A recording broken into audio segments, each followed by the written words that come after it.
Welcome back, everybody, to the Huddle Up podcast presented by Cooper Paint, Striping, and Sealing and the Jeremy Hodge Auto Group. We have a special guest with us this week. But before we do all that, I got to introduce my co host, my guy, DG, David Glidden. What's good, man? How's the week been?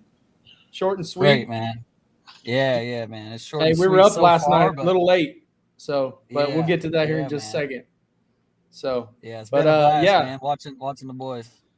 absolutely. No, thank you guys again for joining us. If you haven't yet, subscribe to the channel, like, give us comments, all that good stuff. But tonight we've got a special guest. It is late on the East Coast where he's at, but we thank you, Andrew Shepard, live from the Mick out there outside of Philadelphia for the PGA Championship. Also part of the OU radio crew and a jack of all trades, if you will. But Shep, thanks for joining us, taking us time out of your busy week. I know you've already been out on the course, everything like that. But thanks again for joining us.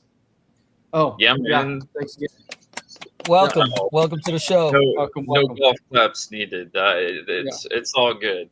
Save them for Scotty and everyone else yeah, this weekend. So for sure. I But no, we'll know. get into the golf. We'll get into the golf talk certainly at length here in a minute. But we stayed up late. I know Central Time. Me and David we were powering through a little bit midnight, but you were after 1 a.m. on the East Coast to see the Thunder sweep the Lakers. Man, hey, props to you. Another golf clap for No, you That's for on sure. that. But yeah, that's a late night. I thought it was late, and then I realized, oh shoot, Shep is on the East Coast, so that's even later for you. But what were your thoughts on the just the overall series and us as Thunder fans? Again, another sweep and undefeated in the playoffs so far. yeah, man. Yeah, that was one of the later nights I've watched a basketball game and everything. It was a lot of fun this series, just watching the team come together and just take care of business. They took care of business without J Dub, and that's the thing that just shows it. It's just their versatility and just how much depth that they have, the quality that they have on the court, and it's just impressive. And yesterday was the biggest challenge where I think a lot of us were pulling our hair out in that second half with Mm-hmm. Lakers just staying in it and just being a little pest, and not going away. So yeah, it was really Yeah, really we had awesome. to we had to earn that one last night for sure. But Yeah, DG, what were your thoughts on the Thunder? Yeah, you both just said it. First off, it was well earned, right? It yeah, was well earned. They absolutely. didn't go down without a fight for sure. And then just the overall take, Shep, man, you just hit it. Like the depth of the Thunder showed up. The honestly, the experience showed up in the fact that obviously the first three games happened the way they did, in the sense of third and fourth quarter pullaways, kind of in a typical Thunder fashion, if you will. And then last night was different. Last night the experience was needed. It was necessary. We're down in All Star and J Dub obviously, and now the depth just shows up. And man, the seeing the puzzle piece that Dags was working that was a lot of fun to me. Just the subs in and out all the time, playing that kind Yeah. of next level game, the mind games, if you will. So, man, it's fun. Glad we got the sweep. Curious to see what happens with LeBron. I'm not a huge LeBron guy, one way or the other. I don't care. I respect the hell out of him, but I think that's kind of my next question that I want to get to Yeah. with Shep. As much as I could talk about the Thunder all day, I gotta ask real quick, what is your opinion, man? What's King James gonna do? What's the next move? Man, that's a great question. There's going to be so much debate going on now with the off season for the Lakers. I have a feeling he's probably gonna have one more year with LA, and then go from there. But he's coming toward the tail end of his career. Time is of the essence for him to try to be with a team that can really compete, to try to get back to a finals for LeBron's legacy. So yeah, it's going to be a tough decision for LeBron coming up and what he wants to do. And and everything, but I have a feeling that may try to do what they can to add pieces to the roster, get Doncic back. So yeah, that's just my best guess right there. That's all we. Yeah. That's the best any of us have, right? We just have a Yeah. guess. Well, There's no telling. I think even Dwayne Wade said it on the thing last night. He's always kept things close to the vest, and he's never going to take less money. So those are the two things that we know. If his track record is, because people were like, is he going to take less to make it? I don't think so. I don't think that he's, at the point of his career. Well, maybe if he wants to, try to get another championship, but I'm with you, DG. I'm like, I don't care either way. Like, I'm not a huge, LeBron fan either way. But according to Bill Simmons, though, Jalen Williams played the whole series and was, now the third best player on the team. And Chet is, I'm like, are you kidding me? This guy is like a national media guy and hasn't even watched the games and doesn't even know that we have two Jalen Williams on the team. That right there blew my mind the other night. I can't even give him any focus anymore, man. I can't give him like any attention, just the stuff that comes out.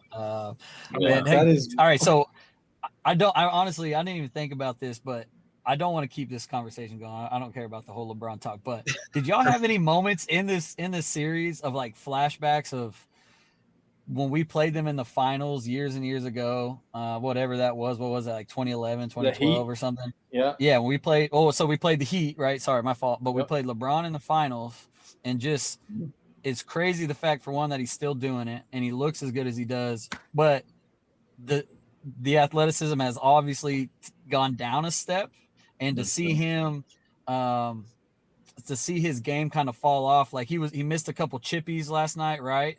And to see the frustration in him was kind of like a full circle moment to me, because they obviously handled us pretty good in the finals years ago with Miami, like I mentioned. And so I don't know, I had like a flashback and then a coming to Jesus moment of like, dude, it's crazy. This guy's still playing, but you can still see that Father Time is undefeated.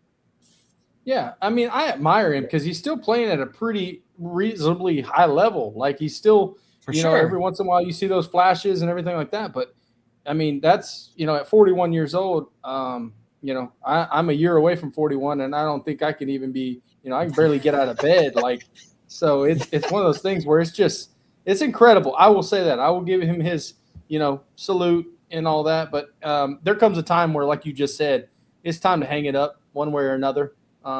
And sooner or later it's and you don't want to see him. Well, I don't really care either way. Again, you don't want to see somebody like that with the career that he's had just kind of taper off and really lose it. You kind of want to see him go out as best he can.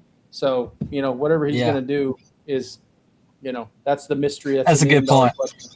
That's a good point. It's just unfortunate for him that he had to see this Thunder team with how loaded they are in the depth. Yeah. Well, I just read a stat earlier that he's actually started some dynasty runs after being beat. If you think about it, like he started the Golden State Warriors after they beat him, started that run. Hopefully this is maybe a sign of the times that he's helping us out with our dynasty run. So hey, sign me up. Right? Sign me up. I'm all for it. Well, guys, this is not and the title of the episode was the PGA Championship. So enough LeBron talk. This is why the guy's on the show, right? This is why Shep is here.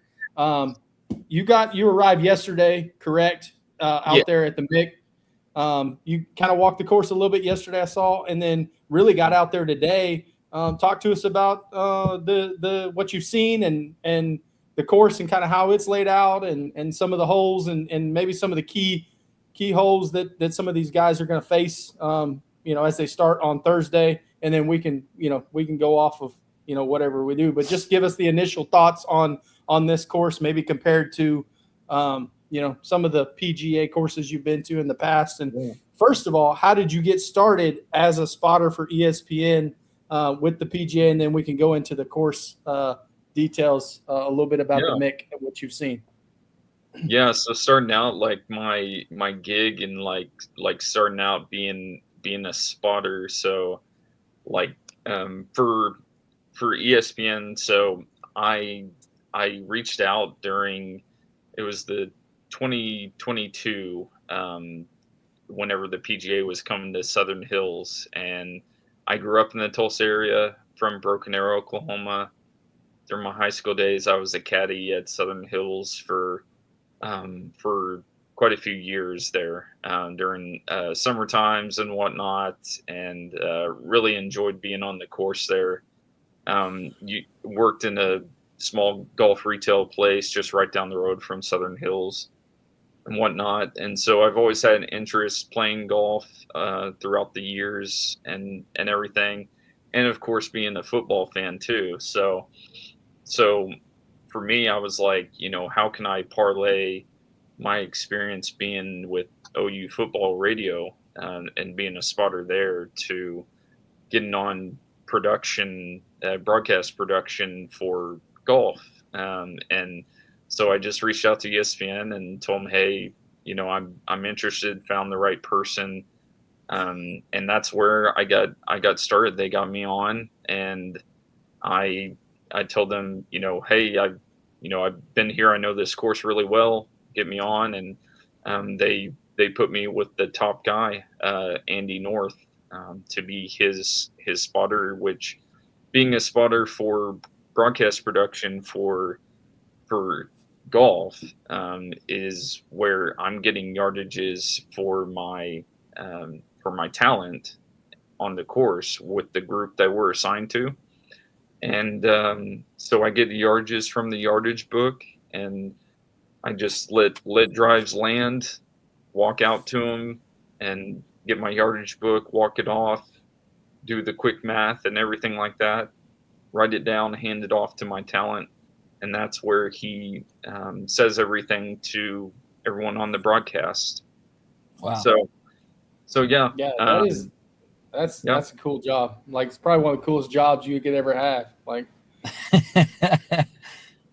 it's pretty fun, man. And I've been blessed to be a part of just walking 18 holes with a bunch of phenomenal golfers, and just standing over the shot that they'll be hitting, right next to their ball, and everything is awesome. And yeah. you get those times, like, in that final round where shots are so important, and figuring out the ways that they'll go about it. It's really cool. So I'm thankful to do something like that, to where my experience with OU football radio can sort of help as far as going to the golf side of things. So Yeah. it's been fun, and just learning a lot. So it's great. So this will be your fifth PGA now coming up? Yeah, that's incredible, man. Yep. It's crazy. Time has flown, but been to some awesome places. Of course, Southern was in 22. You had just a phenomenal comeback from Justin Thomas, and Mito Pereira just choking his guts out. I remember that, man. Yeah. Did you tell him not to hit it in the water? He didn't listen, though, did he? Yeah, I was up on 18. I was up on 18. I think I was in the group ahead of him, and all of a sudden, like, I'm looking for drives to come on 18, and then all of a sudden, like, people started pointing, like, toward the right on 18. I was like, man, that better not be Mito. And it was. And to see that all fall apart right in front of him, it's just it's a gut punch, and the dude just is out of the game right now, which is crazy. Man. So things can happen like that. But that playoff with Will Zalatoris, when he was healthy and everything, to go 16, 17, 18 in a playoff, for the Wanamaker is, I would put that up with a lot of courses to do that. 16, 17, 18 at Southern Hills, because that was an awesome setting, and good on Justin Thomas getting the victory there. So, but yeah, it went to went to Oak Tree, saw the Oak Hill. genesis of the block party, and all of that, and kept go winning there. Then you move on to Valhalla. Everything was Scotty getting arrested. It went down. That's what right we thought there. you did here last night or tonight. I was like, "Where's Shep, man? He's supposed to be here." And I told Yeah, DG, I was like, "He may pull a Scotty and got arrested. You never know what he's going on and what's going yeah. on with him." So I was having trouble like finding our link things, but eventually I did. So yeah. So sorry about the delay, everyone. Oh, it's all good, man. It's part of the Hey. show, man. Well, Yeah. it's all right. We'll forgive you, even though you were actually in the back of a cop car with Scotty again, man. It's okay. Yeah. We'll let it slide. You guys, breaking news. You heard it here first, guys.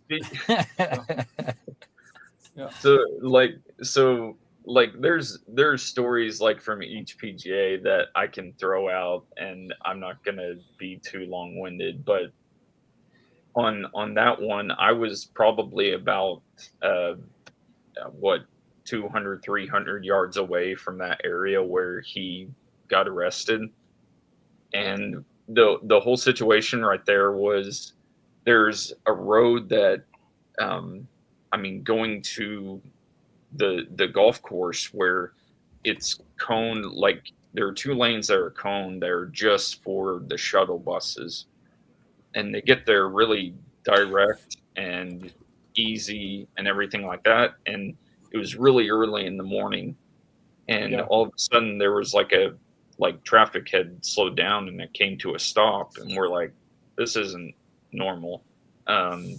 So we're like, okay, maybe a wreck or something like that. They'll move it on and get there. Well, time kept going and everything, and everyone's just on their phones, just trying to waste time. And then we see like there's a wreck. Heard like an update, there was a wreck of, and there was and whatnot. And then all of a sudden there's stuff about Scotty Scheffler being a part of it, supposedly. So we're like, was Scotty in the wreck, or was someone involved with it? Do you have a part in it? And then come to find out, like he wasn't a part of it. He was just trying to get around things and get to the course, so he can get practice and everything like that. And then of course the video comes out and you start hearing more and more, and then all of a sudden we're like, everyone just jaws dropped that Scotty got arrested.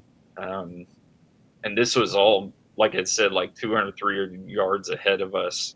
We eventually had to just get out and walk the rest of the way just to get to where we need to. But That's wild. So the here and now.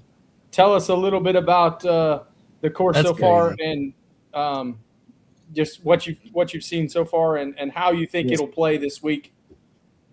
Yeah, so Aronimink's a really interesting place. So it's cut like into this just massive wooded area, beautiful land space and whatnot, and it's set up to where you got to take advantage of the front 9, just the way that it's set up, especially the first 4 holes. They're all par 4s.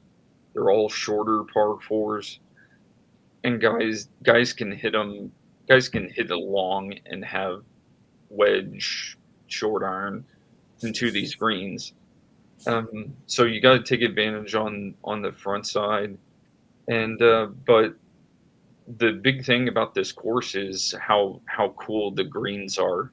The way that they're set up, they have a lot of different sort of ridges and shoulders and everything, along with the speed that they're at, to trick and put guys, put pins in certain positions to have the scores not be that good. So they have the ability to do that. So it isn't the longest. I think they cut it at 7,300 or 7,400 or whatnot. But there are short par 4s. There are some long par 4s, but also some short par 3s. and long par threes. It's got a variety. It really does. So yeah, but most of the time, the green structure that's set up, it's back to front. So you gotta. It's tough where you have to try to get it to the hole, but you have to keep it below it, because if you're not, if you're left or right of it, you got a very slopey putt. And that's what I've seen and walking the course all day. So yeah, there are going to be particular holes out there where balls are just going to roll off the green because of the slope of it, and this Donald Ross design and everything. Think of it like a bowl. It's shaped like a bowl, this course, and there are holes that are part of it where they're sort of angled down in the bowl. Some of them are in the valley sort of area. Some of them are up top. So there's a lot of slope on your approach shots. So you have to check, you have to make sure that you're set up really well on your shot with these, because you have a downhill lie or an uphill lie. And what's cool is on this course, they have on the dog legs, they're reverse camber, which reverse camber is if you have a dog leg left, most of the time you'll see a lot of courses where the fairway will slope to the left with the dog leg. Well, it's sloped to the right. So it's reversed. So the angle of your drives and where you hit it at is going to be very important, and hopefully it can dry out to where Scotty Scheffler had said something earlier in the day in his press conference that if it dries out like toward the weekend, it's going to be tough to keep balls in the fairway. So what is it? What is the weather looking like? What's the forecast down there for the weekend? It's scheduled for some rain tomorrow and Thursday, it looks like. So may get some rain. Just depends on how much. It may be spotty, but hopefully not like, less than 2 inches or whatnot. And then Friday it looks a little clearer, and then Saturday, Sunday it's supposed to warm up like into the mid 80s, I think. Oh, nice. So yeah. Man. So it has a potential of being, maybe a best of both. Like, hey, if it's going to rain, it's going to slow some scoring down, but it could also have potential to really see some low numbers in the weekend. Yeah, especially like you could see some low numbers on Thursday, and especially on Thursday if you have some rain going like that and it's just not as dry out there on the greens, then you can definitely see some scores put up. But yeah, as it dries out, and maybe also too, the wind may play a factor on the weekend. Normally it's been a north breeze these last couple of days, but I think it's going to shift a few times as it gets warmer. So that'll play a factor on the weekend for the guys. All right, so in your expertise, then just for the guys, just for the boys back home that may or may not be putting some wagers on a major number 2 of the season, and they got to put that tying score in there. What's your prediction? How low we going this week? Yeah, how many under? That's a great question. If I had to guess, let me get my note. Let me get my pen real quick. Write this down. I'm just trying to think. I mean, it's probably gonna be like in the mid-teens, like maybe I'd say like 17. Ooh. If I had to guess. I love it. Mark it down. 17. 18 under. So last year, I actually just pulled up the score. The winning score last year at Valhalla was Scotty Scheffler with 11 under, and so that will be a little bit more scoring than which that was and that was actually Quail Hollow last year. Or Quail Hollow, yeah, not Valhalla. Quail Hollow, one of the Vals, one of the hollows. Yeah, Um, You gotta get your Wikipedia facts straight there, Drew. Hey, Come that's on. all right. No, I like Shep said it was Oak Tree earlier for instead of Oak Hill. So we're all messed up. So Just did I flowing off, say man. Oak Tree? Oh, my bad. yeah, he said okay. Hey, It's you okay. just brought it That'd be back to the great home if they state, man. Still in the bring home it back. state. Yeah. Okay, so here we go. So on the note then, okay, so we got your winning score if you were to put one out there. 17 under, huh? Yeah. All right. Yeah, definitely. Give me your guy, man. Who you taking this week if you had to take one? And first off, are you allowed to have a pick? Is that even a thing? Oh, You yeah. allowed to drop that opinion? Does it matter? No,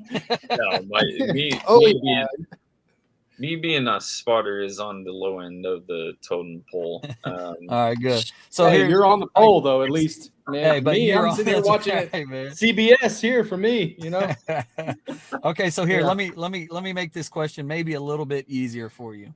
Or you're gonna have two guys to pick, or you're gonna have kind of two groups to choose from.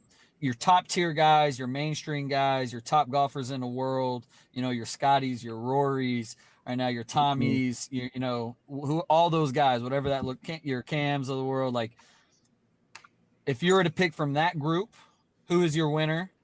And if you were to take from maybe kind of an underdog type of role, maybe you don't have to go as far as like the pros, maybe not the Michael Blocks of the world, but if you want to, if you have anybody, like Ricky played well last week, or some of those other guys, that have been having good years that are maybe not at the top of the Here board, we go. the Bridgmans of the OSU world, and things tie-in, like keeping that. So, Bedlam alive, right? yeah, man, we're gonna see orange on the course for sure. All right.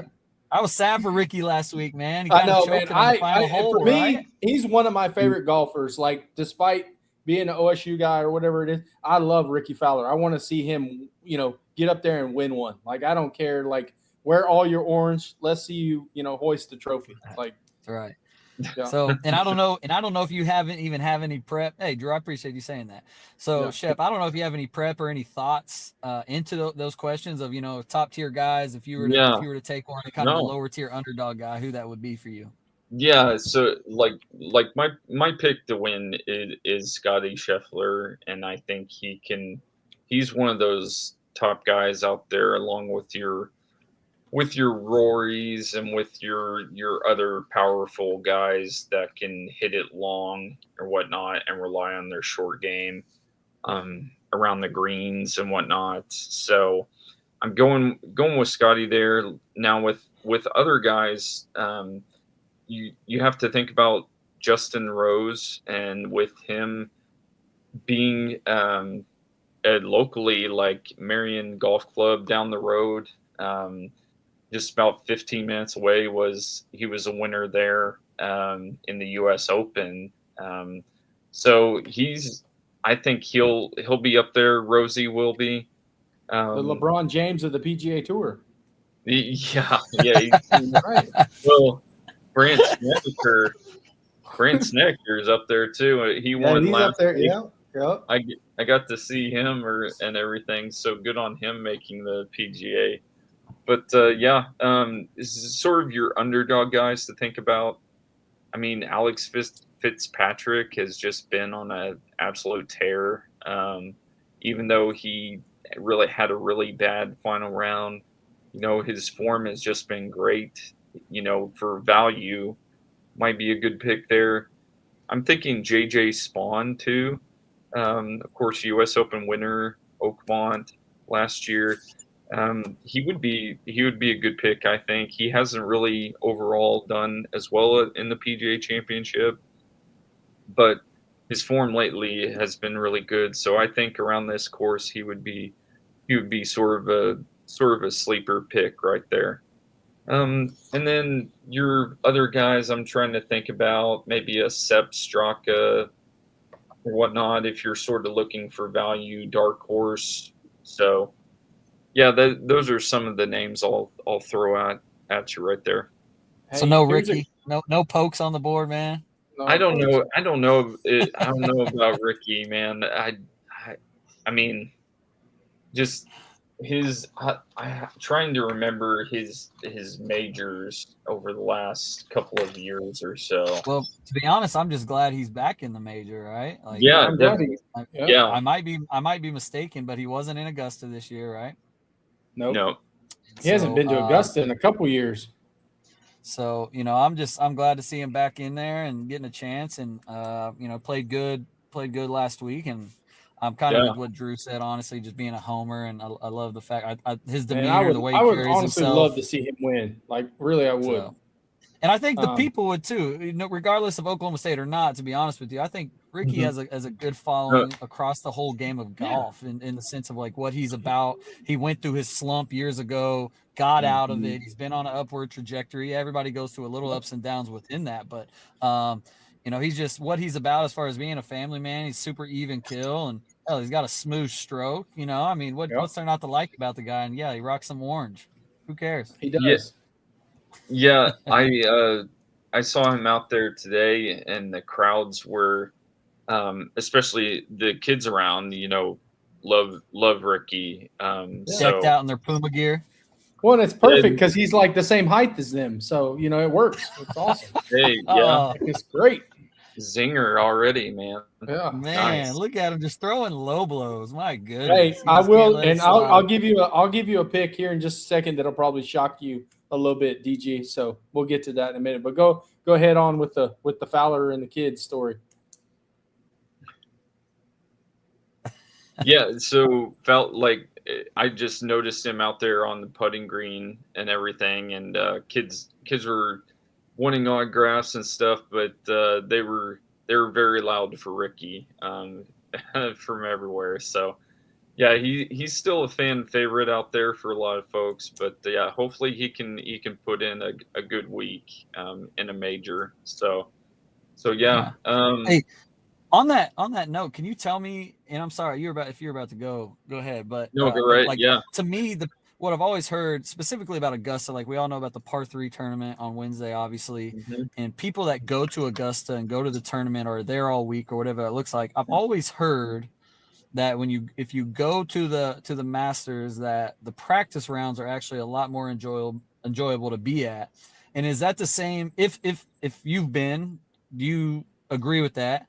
And is it the same thing when you go to the PGA Championship or any other golf tournaments you've been to? Really, is that the same kind of thing? Like those practice rounds, everybody's, obviously it's much more laid back, and you see Hmm. clips and videos of the golfers, of the pros themselves, being super light and even light with each other at times, and then taking other parts serious within their practice and all that. So, like, what is Yeah, that vibe on a Monday or a Tuesday at a yeah. PGA Championship? For the golfers, for themselves, for a guy like yourself, Hmm. and just for the fans.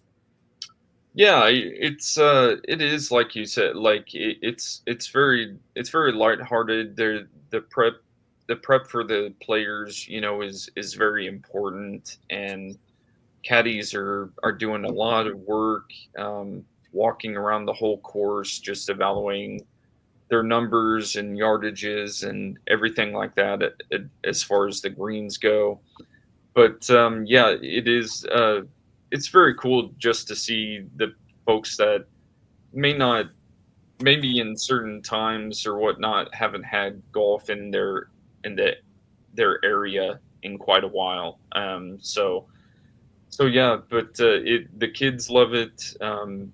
It is like the practice rounds. Guys aren't going to play 18 most of the time. It's just going to be like 9 holes, have a little range session, figure things out from a technical aspect and everything right there. And then, sign a bunch of autographs with the kids.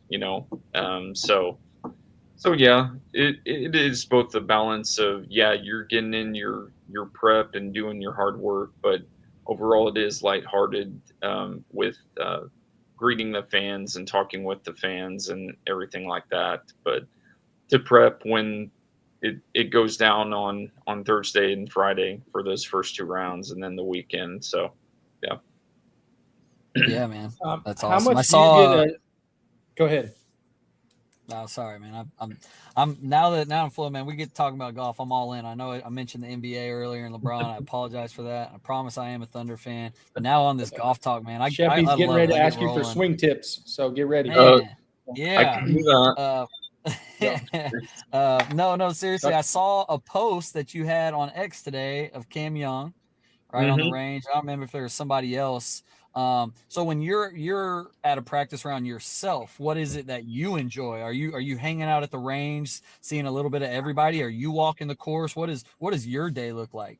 Yeah, it to me, I consider myself like being a caddy, like for a player that I'm with. Like I'm evaluating the course. I'm walking the whole course and figuring out where landing zones are. I'm figuring out where players are going to align themselves on drives and maybe some points out in the distance where to start their drive to go to, so they can hit a fairway. And then from there, it's approach shots, where landing zones at, where's trouble at, things like that. So that's where all my prep goes into. And then yeah, and then just walking. Like I love to prep myself for walking and figuring out numbers and doing quick math, because whenever you're with a group, you only have a certain amount of time before the golfers, after the last drive in that group, you're on a time clock, to before they're walking up to their balls and trying to get set up and hit a shot. So for me, I'm walking out, doing my steps to the yardage and doing quick math just to get my brain going as far as that goes. So yeah, for That's me, cool. it's like being a caddy, pretty That's much. cool. Yeah, I bet those numbers on those sprinkler heads are a little more accurate than the munis that we play, right? They are. They are. Yeah, It's and I've got my yardage book here. there it is. So Hey, flash that one more time. We can see that logo and stuff all the way up. There it is. Yep, there we go. That's well, good. there, Good stuff. That ain't Ricky's. That ain't Ricky's. That's for sure. yeah. So you can see right here. Let's try one out. Let's do it. Let's try number. I'm thinking number 9. That's a long par 5.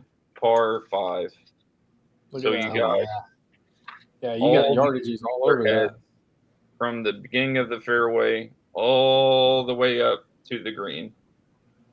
So all these sprinkler That's good heads stuff. right there have Man. distances. So you're getting, all of them have them to where it's a number on the sprinkler head, and then a number to the front of the pin, and then there's like a plus or a minus for elevation, and Yep. so that factors into the math that you're doing. So yeah, it's pretty cool whenever you start diving into the yardage book and whatnot. Man. And I love doing it. So when you give the yardages to like Andy North or somebody like that, are you like walkie-talkie, or are you like signal, or what do you how do you do that? How do you communicate with each other? Good old sticky note. So I'm doing my math and everything, and then once I come up with a number, I write it down for a particular golfer, and then I'll add in there like it could be maybe 156, but effective yardage with it being up or down is maybe 152 or 160 if it's four up or 4 down. So yeah, those sort of things I like to add on there, but basically it's just a sticky note that I'm writing the distances on, and I'm also doing the pin sheet. I mark like the green, how many up and to the left is the pin, just to remind him. So the guy that I'm with, I worked with Andy North for a few years, and then he had hip surgery a few years ago, getting a little bit up there in age. 2-time U.S. Open champion, great dude to work with. So I've been going with Ned Michaels now, and he's a great dude. Been around with ESPN for quite a while now, but he's top on course analyst right there with the Billy Kratzerts of the world and Steve Scotts. So so Yeah. So you lied. You're up the totem pole. Yeah. See, yes, Yeah, man. you're a little farther up the totem pole than you let on earlier. So, yeah. Well, overall, it's not when you think about all the production crew and all the great talent and whatnot, but to be a part in helping get yardages, which relays that to everyone else in the world, it's pretty cool. So yeah, so I'll have the groups that I'm with. I'll break the news Yeah. to you. Yeah, So that was literally my next question. was it okay? Yeah. So the groups that I'm going to be with will be Xander, Kepka, and Tyrrell Hatton. Let's go. And then the other group will be Scotty, Matt Fitzpatrick, and Rosie. So there's Not too shabby right there. That's not too bad. Not too bad. You should see some okay golf. Now, if you want to see some real golf, you come out and play with me and Drew, okay? But if you want to, those guys will do okay for you, I think. Hey, we'll have that on our phones if you guys want to tune into that a little bit. But if you want to see some real shots, you come on out. And who knows, there may be some actual shots as well too. Okay, here we go. Here's a question for you. I'm gonna put you on the spot, Shep. You all right? You ready for that again? Do it. So you're gonna be with 6 guys total on the day, right? Yes. Who's of those 6? Who's going the lowest on day 1? Day 1. Probably going to be rainy, wet. Golly. You know what? I think Matt Fitzpatrick. I really He's ready do. for a bounce back after last week, huh? It may be a little biased too because I got to talk with his caddy for quite a few holes today just to pick his brain and whatnot. Me and Ned did, but I think Fitzpatrick, just with how well he's doing and whatnot, I think he could be a guy atop the leaderboard this week. But I'll go with him for first Love round. it. Sending that one again to the boys back home.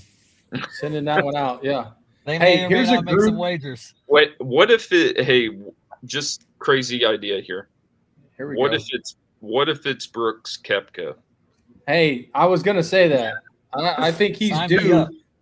I think he's due with it. Hey, just put one in the lip, put a nice dip in the lip and just go play some golf, man. Yeah, that would be crazy. That would be crazy if it did. It's like, keep a lookout. Brooks at a PGA championship. It's just like it's meant to be, right? Something about it. He's a back-to-back winner, so rise to the occasion, man. That's awesome. I love it. I was hoping that's actually who you were gonna say, just because you're like, how do I not go with him? How can I not go with Brooks? Yeah, right. All right, so here I go. I'm moving on again. Next question. All right, so you're talking about yardages. Mm-hmm. Like, do you not just want to pull out the old scope and be like, you know what I mean? Like, why can you not do that? Should that not make your life a whole lot easier? I'm old school. I love to do the yardages from the yardage book personally, but I do have on hand my rangefinder. And it is used from time to time because there are situations, especially with the first 2 rounds, where you may have a group that is up ahead of you that is going slow or whatnot, and say the groups that I'm with and everything, they're already hitting their drives and everything, and I'm trying to get their yardages.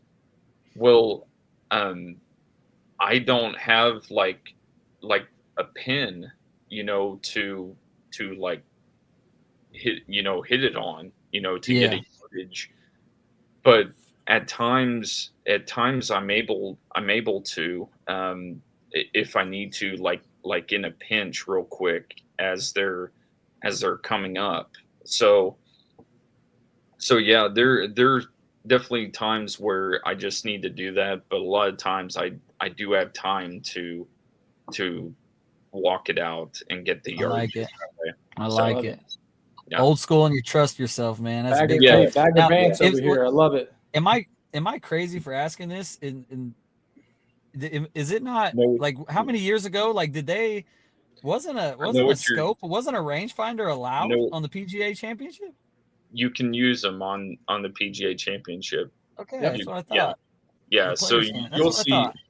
you'll see caddies use them, but at the same time they still like to stick with their yard. What would you say the percentage would be of do they check both? Do they have time to do both, or do they one or the other? That's a great question. I would say it would be more. I would say maybe probably 30. Well, man, it could be 50-50 where like I think there are a lot of them stick with the yardage books and don't even use the rangefinder. But I think there's quite a few that use both just to check, Sure. double I mean, check everything. if it's available to you, why wouldn't you? Right? Yeah. You know. Yeah, that's Yeah, like in my definitely. head. I'm sitting here the whole time. I'm like, why the Mhm. hell would you not?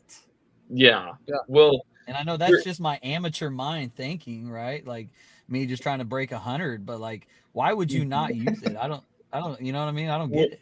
yeah, and some of the times like when you're looking at it, they just need to double check and make sure that what is showing right there sort of matches up with their yardage book, and they're looking at other things too, like the where the drive's at, like on the approach and everything, like to the green, like where you want to land it and all that is like in their book, and Sure. for particular pins and Well, stuff. So I think yeah. people don't realize just how much homework caddies really do at some of these tournaments. Because I've had a chance For sure.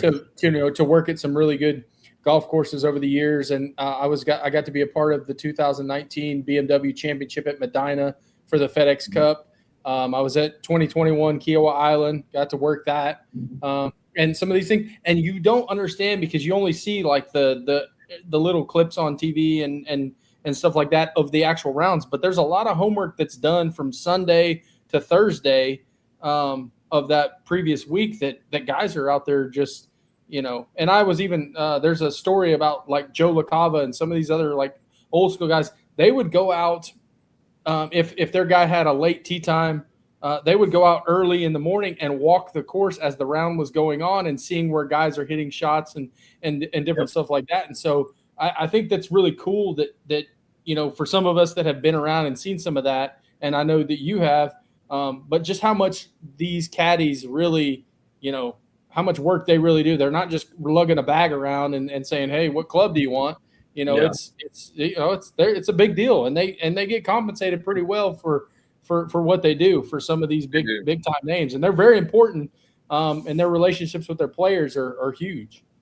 Yeah, yeah, definitely. No, the caddies do tons of homework each day, like from whenever they first arrive to the course. They're with their player, when they need to be, but after it's all done, there are tons of caddies today that I was just walking with that are walking up to greens and checking things off as far as distances go, spots on the green for particular pins that they think will be there this week on greens, and just yeah, like you mentioned, like getting there getting there early, maybe to watch a group and see where approaches are landing on the green.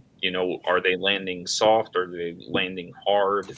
And that's a big thing you're trying to figure everything out to win a golf tournament. So Yeah, it's a lot different than playing Wolf with your boys on the weekends. yes, There's a little bit more money at stake for some of those guys, right?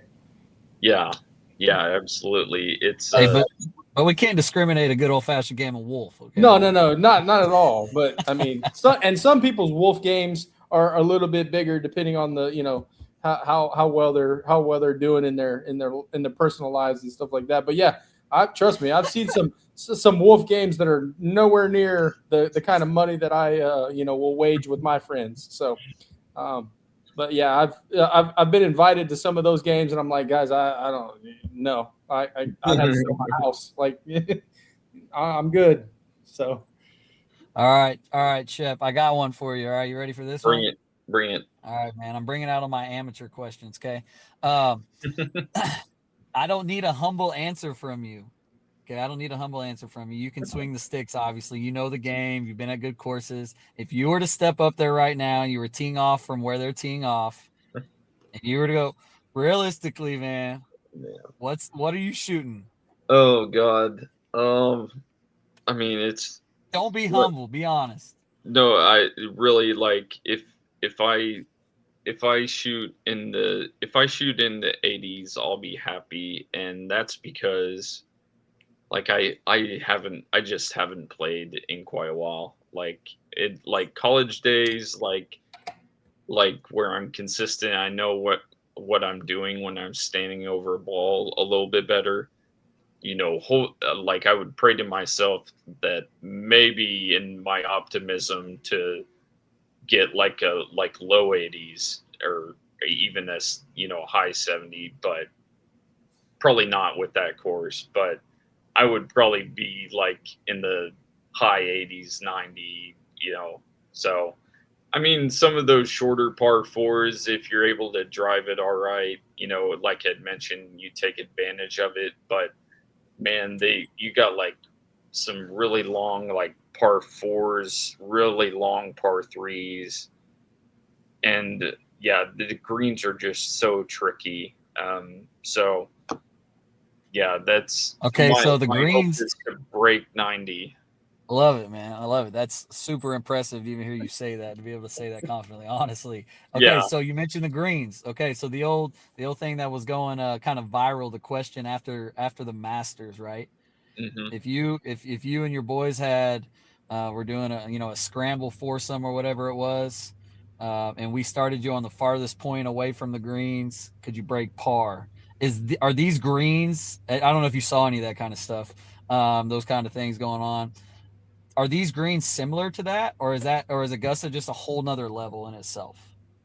I mean, Augusta is a whole level like in itself, and like it's not, yeah, like they're much better, much slicker, I think than Aronimink would be. But the way this Donald Ross design is and the way the greens are set up, it's just the the lay of the land and everything. There's so many different cool, unique um, ridges and just little spots on the green where you have just so much slope um, from one way or the other, and it's just so hard to like and they're all from back to front, and it's just so hard to tell yourself to get it to the pin. But the biggest key is keeping it below the hole. But you have to tell yourself to get it there, because if you don't get it there, you could fall into a particular part where it slopes away, and now you have a long putt. So it's going to be a big test, in a lot of ways for these guys. So yeah, we'll see what the scores are like this week. I'm looking forward to that. So 17 under par. You heard it. 17 under par. Winner, Scotty Scheffler. All right. it's probably So going to be, yeah. So I we love didn't it, we man. didn't quite get to the OU radio stuff, but give us a quick little rundown of what you do on a game day for OU football, and how long have you been doing that? And then we'll get our picks for the PGA. You've already made yours. We'll get our Yeah. picks, and then we'll get out of here. Yeah, so I'm spotter for OU Football Radio with Toby Rowland. I've been through 5 seasons now, which is crazy. Back in 21 was when I started 21 season, and so I help point out on our spotter boards everything with as far as the play goes. Who caught the pass, who tackled who, and all of that. I'm using my binoculars and finding out and identifying that quick, so I can help him on identify who it is for his call. So it's been a tremendous blessing. I love doing it, and to get to go to every single OU game is just it's just a massive blessing. And I was going to tell David this, because how I fell into being a spotter. You're like, what's a spotter? Why, who gets to start doing that? Why do you do that? Well, I've always been interested. Like, I knew like radio play-by-plays use spotters before to help them for their calls and all that. And so one time I was working working for the Oklahoma City Dodgers, running a pitch tracking system. I did that for like 7 seasons or whatnot. And one time there was this group of kids that came into my room where I'm at, where I operate this system, and I was like, "What the hell is going on?" And so, like, David Hunsiger, who runs a sports media camp for children during the summertime, brings kids to the now Comets games, Oklahoma City Comets, but it was Dodgers back then. Brought them to the game to help, share them how to call a game, teaching them, the ins and outs of that, which is really cool. So he brought all these kids in, set them up with headsets to call a baseball game. That's where I got introduced to David. David was a great guy. I've known David like on his calls throughout the years. Tremendous guy, and just started picking his brain, just about how he does his calls and everything like that, and using a spotter. And told him, I'd love to do, be a spotter. It sounds really cool. And so he's like, yeah, I can bring you out to a game and you can just shadow and just see how we work and operate together. And I was like, cool. So I'll do that. I did that. And then from there, all I did was simply reach out to visiting radio crews that would come to Norman and Stillwater, because I live in the Norman area or whatnot. And so I started doing that to get experience in actually being a spotter and learning that. So I started out with small schools like Missouri State, with South Alabama that would come to Stillwater and Norman. And then I got on to Big 12 teams like Kansas, West Virginia, Tony Caridi with West Virginia, Brian Haney with Kansas. And so I got all that experience right there that way. And then, of course, I had always reached out to Toby, just saying, hey, I'm here for you if you need, as a backup or anything like that, because we would see each other in the press box being the visiting radio on the team. Mm-hmm. And then all of a sudden, unfortunately, his best friend passed away from pancreatic cancer. He was his spotter, and so it was a really tough time for T-Row and everything, and for the radio crew. And so it was Greg Blackwood. He worked with News 9, chief photojournalist there. So he had to unfortunately, this came open. Told him, hey, I'm here for you. I'm praying for you. Would love to step in and help you out. I've been doing this for radio crews coming in, and so that's that's how he offered me the gig. So yeah. Wow, what a story. Story in a nutshell, spotter stuff. Yeah, that's cool. Oh, that's Well, I a didn't cool know job. it is for sure, and I didn't know Dave. Man, I've known Dave for a long time, and what a guy, man. He's Yeah. a top-notch human being for Awesome sure. dude. Awesome Yeah, he dude. is. Well, Shep has already given us his pick. Scotty Scheffler, 17 under, and then a couple dark horses. DG, who's your guy? What score? And then maybe a dark horse that could. Hold on. Let me hear yours first, because I have a feeling I know who you're picking after a comment that you made to me earlier. Let's see. I think I know who you're going with. Let's hear it. Wait. I am going to go with a guy who is in, kind of been around, kind of, had some good moments, has not broke through on the major scene, but I am actually going to go with an OSU Cowboy here, and I'm going to say Victor Hovland is going to come in and get it done and win a PGA championship. Wow. That's not who I thought. And the score, I'm going to go 14 under.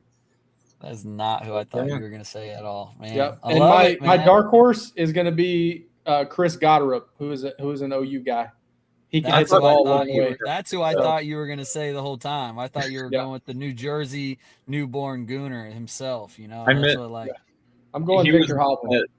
He was one that I was gonna throw out there that I forgot, and yeah, he is down the road from Jersey, about a few hours away from Piscataway area, where he went to Rutgers and whatnot. Is he and DG will get to? Is he a Tom's River guy? Hey, that goes back to an old show, man. That's awesome. Yeah, that goes. I don't know where Goddard's from, of what part of Jersey, but I can't remember. But yeah. Okay, good picks, man. I love it. A little Bedlam pick for you there. Yeah, nice. Yeah. You threw me for a win. I love it. Well, I told you I was going to come with a shocking pick. Yeah, man. So I'm gonna. This one. My mainstream pick is for sure. He's just rolling right now, man. It's hard not to go with Cam Young for myself, and how just on an absolute heater, all right, and you never walk away from the table when you're on a heater. So I'm going with Cam Young, and I would say my dark horse pick off of that, and it's not really a dark horse, but because where he's at in the in the FedEx Cup rankings right now, I think he's the top 10. If he's not, I think he's top 15. Would be Jacob Bridgman. And his ability to putt, he's obviously one of the top putters on tour, and so I think hearing you say what you said tonight, Shep, kind of shifted me on that, because I really, my dark horse was actually going to be Ricky or Victor. I had to go with a poke there, but I wanted to see them both there. But after hearing you talk about the putting aspect, I know Bridgman can really slide it, and that's kind of he was one of my top guys anyway. So those will be my picks for the week. Hey, and here's another guy to watch coming off an injury. I think he's getting a little more healthy. Colin Morikawa, who despite having some back issues at Augusta, still played pretty decent, and so you could watch out for him. I followed Morikawa's group today during morning time or whatnot. So yeah, he was hitting it good. But he's still saying, like, in his press conferences, that his back's still not 100%, and so it's just maybe not. He he hit it like fairly good to me, like just saying it. But I mean, he didn't have like too many loose drives or whatnot. So right on. A sandbagging son of a bitch, man. He is, man. He's sandbagging everybody. He's got you believing now.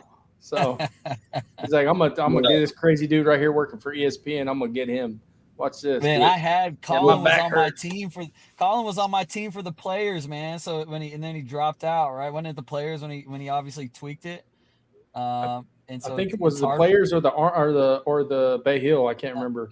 Yeah, It it was Players. around that same time. It was Yeah. the Players, and he was playing so good going into that. And I had him. He was like my top pick of the week or whatever it was. And boom, then I'm watching it live, waking up early, watching it on ESPN Plus, you know, the whole thing. And then second hole or whatever it was. Oh, What's me. crazy is, I mean, he still, like, recently he's had 2 top 10 finishes. You know, like RBC Heritage, he was T4, Masters T7, but he didn't do as good in the Cadillac Championship. But yeah, I mean, he's still putting up like really good ranks. Like, he's 26 off the tee, approach he's second, around the greens he's 42nd. So I mean, it's not bad. It's both of those last two stats that you just said, approach being the main one, is why I've seen his name in a lot of top picks this week, because of the accuracy you need into all the things you talked about earlier and hitting your spots around the greens. So that's why I've seen his name a lot this week. It's just hard. After he let me down at the Players, man, I can't do it again. Yeah. I don't know. No, I hear you. Here's a stat for you with Victor Hovland. 23 and 24, he finished top 3. So it's going to be his year. I'm telling you. So I'd love to see it, man. I would love to see it. Man, hey, Shep, one more thing. This has been awesome, man. Appreciate you, Shep. One more thing. Man, hey, my cups.